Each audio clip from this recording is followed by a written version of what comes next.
آدم ربایی جرم کمی نیست، اونم یه مأمور اطلاعاتی. اقبال پا قشنگه یادت اومد؟ مریض خدا تعالی اسمش پوشم هم نخورده. شما ببینی خودشه یا نه؟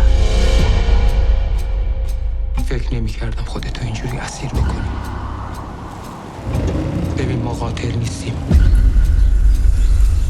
مطمئنی خودشه؟ نه که پاقو زر آورده اینجا.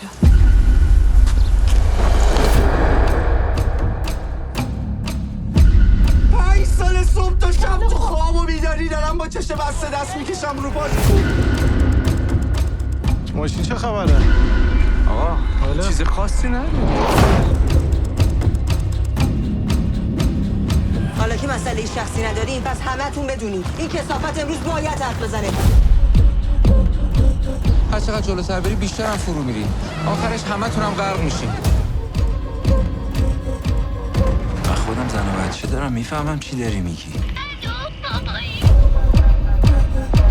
ببین با من چیکار کردی کثافت آشغال.